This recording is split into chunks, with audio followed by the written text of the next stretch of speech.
On June 22, 1941, one of the darkest chapters in human history began.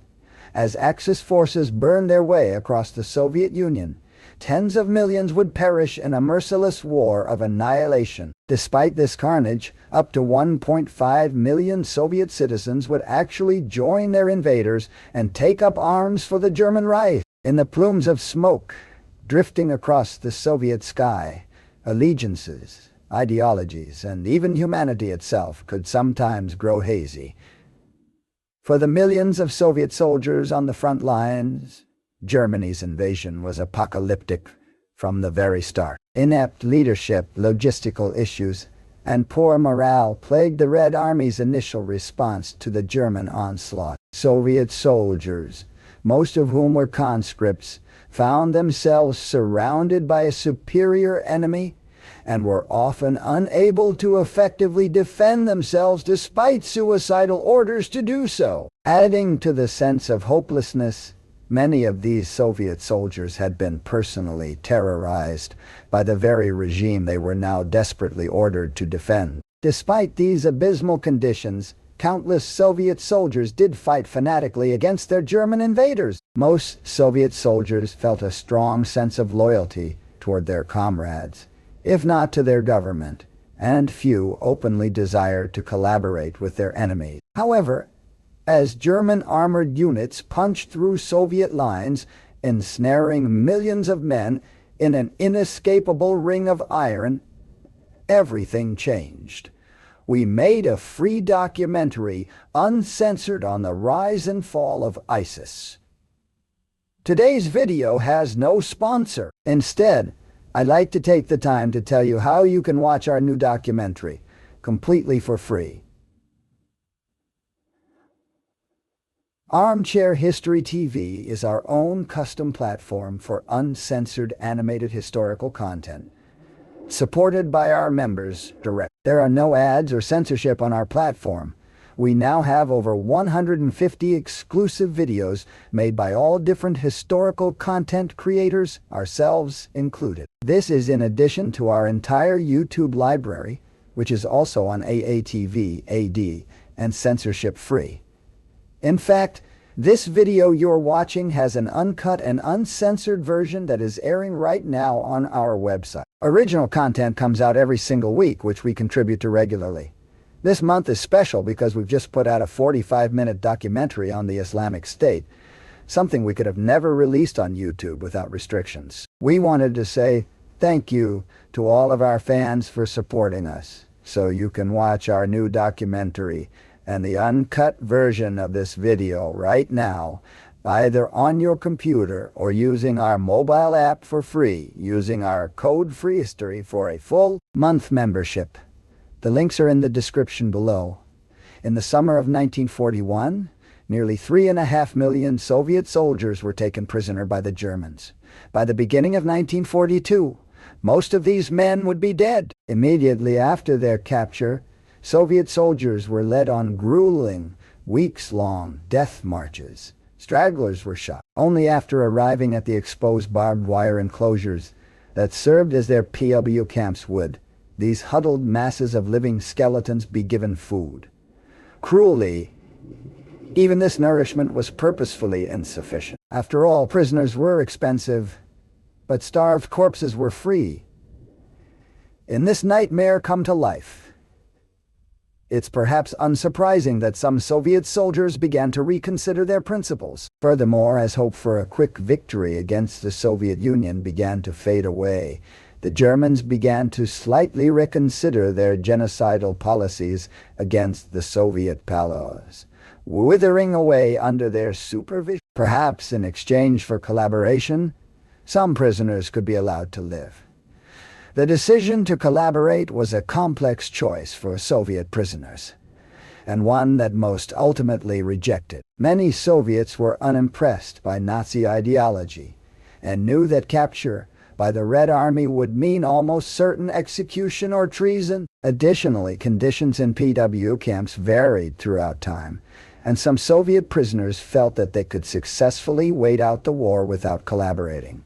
For other prisoners, the choice seemed simple: collaborate or starve. Soon, former Soviet soldiers began to appear in the Wehrmacht, the most numerous category of Soviet military collaborators. Were the Hilfswillige, or heavies, meaning those willing to help in German. Heavies were typically ethnically Slavic prisoners who opted to join German auxiliary units. Initially, Hitler was adamant that these allegedly subhuman collaborators be used only in support roles, such as cooking, maintenance, and logistics. But as the war in the East grew increasingly desperate, some heavies began to be used in combat roles, and the Wehrmacht grew ever more dependent on them. Throughout the war, hundreds of thousands of Soviet collaborators would cycle through heavy units.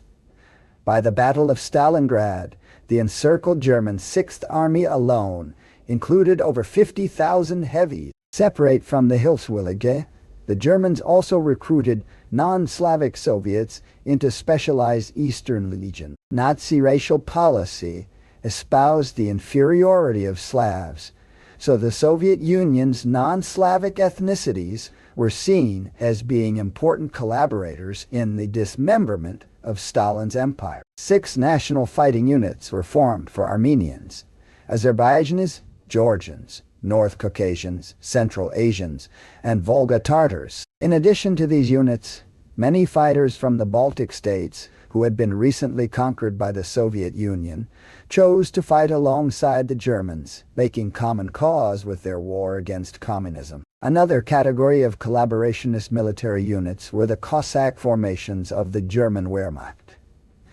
Cossacks were a semi-nomadic militarized people who had long inhabited the steppes and borderlands of Eastern Europe. Due to their unique history, Nazi ideologists proclaimed that Cossacks were not Slavs, but in fact possessed long-lost Aryan roots. Because of this, they were deemed ideal collaborators. Heavily persecuted by Stalin, many Cossacks were happy to comply. By 1943, Cossack units boasted over 25,000 soldiers fighting on the Eastern Front, while many former Soviet soldiers serving in the Wehrmacht ultimately chose to collaborate under the threat of starvation. Not all collaborators needed this coercion. Nationalists and fascists flocked to the German banner, often hoping to overthrow Soviet domination of their homelands and secure a place for themselves in Hitler's new Europe. Notably, Ukrainian underground organizations such as the UNB collaborated openly with the Germans at various points and launched a brutal campaign of ethnic cleansing against the Polish population of Western Ukraine. A sin which was soon returned on a smaller scale by the vengeful Poles. Soviet collaborators often played an important role in the Holocaust as well. Nationalist collaborators in Belarus, Ukraine, and the Baltic states eagerly aided the Germans in their extermination of Jews. Piabiabalu camps proved to be a ripe recruiting ground for terror as well. Especially notorious were the so-called Trothniki men, plucked from the horrors of their Piabiabalu camps and trained by the SS. These troops were used to guard concentration camps and actively engaged in the implementation of the Holocaust. Collaboration may have saved these soldiers' lives, but it ended many others. As Soviet collaborators traded fire with their countrymen on the battlefields of the Eastern Front, an even more complicated picture emerged in the vast swaths of Soviet territory under German occupation. Here, in the sparsely populated countryside, a brutal guerrilla war was waged that tore villages, neighbors, and even families apart. When the Red Army seemingly collapsed in the face of German aggression in 1941, many of the now occupied territories of the USSR assumed that the war would soon be over. And in a way it was. Deep behind German lines, Soviet rule became a thing of the past. Unable to spare the manpower to occupy the entirety of their holdings in Eastern Europe, the Germans set up local governments in many parts of the occupied Soviet Union, sometimes even employing former communist officials when their loyalty could be adequately assured. To the villagers heavily persecuted by Stalin, these local governments represented a return to the old order. To Moscow, this unfolding situation amounted to treason. In response, Soviet-backed partisan groups were raised behind the front lines. The people of the occupied Soviet Union would be reminded who their loyalty belonged to. Partisan tactics were brutal. Far from being an organic resistance movement, Soviet citizens were often forcibly recruited into partisan detachments after having their villages ransacked for supplies. In response, many villages formed their own self-defense forces to protect themselves from the roving bandits under Stalin's command. Typically affiliated with the German-backed village administrations, these self-defense units collaborated with the Germans to varying degrees and sometimes used their newfound power to murderously settle personal score. For many villagers, it was impossible to truly pick one side to collaborate with. As the partisan war gained momentum, the German military cracked down brutally, burning entire villages and massacring any men, women, or children even suspected of aiding partisans. The partisans, for their part, inflicted similar misfortunes on anyone suspected of aiding the Germans. A tragically common situation involved German troops confiscating food and supplies at gunpoint from local villagers, only for those same villagers to be murdered as collaborators by the partisans. Clearly then, the notion of collaboration was hardly black and white. Many Soviet citizens who opted to join the German war effort behind the front lines found themselves embroiled in this morally gray battlefield. Serving in specialized anti-partisan units, these men were tasked with rooting out partisans and destroying their bases of support. After the war, many of these soldiers claimed that they were supported by the village administrations and refrained from the sadistic violence often employed by the Germans. While this was sometimes true, the orphan children, choking smoke left in the wakes of these units hint at a much darker reality.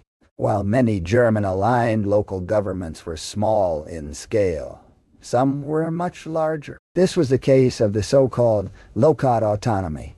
Here in the rural stretches of western Russia, several villages pooled their resources to form an anti-Soviet local government and raise their own self-defense detachments. These detachments were so successful and ruthless in their war against the partisans that the region was granted self-governing status by the Germans, becoming something like a personal fief of the territory's local ruler, a man named Bronislaw Kaminsky. Fanatical in his opposition to communism, Kaminsky envisioned the creation of a fascist Russian state and collaborated closely with the Germans to achieve his goals. Even though Hitler remained entirely opposed to this independent vision. From his base in the Lokot region of Russia, Kaminsky raised an anti-partisan force that numbered in the thousands. Famed for his ruthlessness, this detachment became informally known as the Kaminsky Brigade and would see action in Russia, Belarus, and eventually Poland, where it would commit its most unspeakable act. As the war continued, the scale of Soviet military collaboration with Nazi Germany only grew. By 1943, there were up to 1 million Soviet citizens under arms for the German Reich. However, despite these massive numbers, there were no independent formations of Soviet troops in the German military. Fearing mutiny and motivated by racial ideology, Soviet collaborators were frequently belittled and repeatedly denied any chance of independence from their German superiors. Only by the end of 1944 could a proper army of Soviet collaborators be formed. Led by the Soviet defector Andrei Vlasov, the Russian Liberation Army, or ROA, was a hastily assembled military formation that at its peak included up to 50,000 men. By this point in the war, it was becoming painfully obvious to Soviet collaborators that they had chosen the wrong side. Therefore, even as they prepared for combat against the relentlessly advancing Red Army, the true motivation of many in Vlasov's army was to escape westward and surrender to the hopefully less vengeful Americans. The most daring escape attempt was made by the 1st ROA Division, under the command of Sergei Bonyachenko, after having his unit used as cannon fodder by the desperate Germans. Bonyachenko made the decision to go rogue and pull back to Czechoslovakia, where he hoped to link up with Vlasov and negotiate a deal with the approaching Americans.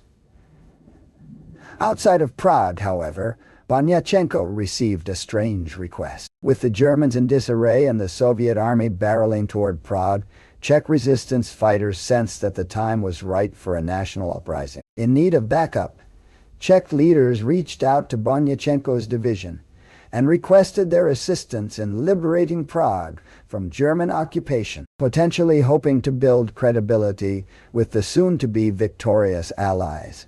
Bonyachenko agreed to this proposition and sent his forces into Prague on May 7, 1945. There, Bonyachenko's army of collaborators turned decisively on their former allies, disarming thousands of German soldiers, and tipping the outcome of the Prague uprising in the insurgents' favor. Alas, this last-minute heroism did not wipe away the stain of treason in the eyes of Stalin. After withdrawing from Prague and successfully surrendering to the Americans, Bonyachenko and many of his soldiers were unexpectedly handed over to the Soviets, who swiftly reminded their former comrades that the price of collaboration was death. The fates of Soviet collaborators after the war were numerous. Many were captured and executed by the Soviets. Others got off with a sentence of hard labor. Some managed to escape to the West and live out their lives in exile. A few even managed to slip back into Soviet territory, their traumatic wartime experiences slowly fading from memory. The tragedy of Soviet collaboration in the Second World War complicates the narrative of black and white morality that predominates retellings of the conflict. On one hand, Soviet soldiers taken prisoner by Germans frequently had little choice but to collaborate if they wished to avoid starvation. On the other hand, many of these collaborators would go on to commit monstrous atrocities. For everyday Soviet people behind the front lines, their homes were often consumed by a virtual civil war between partisan and anti-partisan forces. Can you really choose a side when both of your neighbors have guns to your head? For many in the Soviet Union, there were no winners or losers, no rights or wrongs, only survivors and the eerie silence of the dead. Thanks for watching. We've made a free, uncensored documentary on the rise and fall of ISIS. Armchair History TV is our platform for ad-free, uncensored historical content supported by our members. With over 150 exclusive videos from various creators, including our full library, .tv offers new original content every single week. This month, watch our 45-minute documentary on the Islamic State, free for all fans. Use code FREEHISTORY for a full month of access to watch this and the uncut version of this video right now on our website or mobile app. The links are in the description below.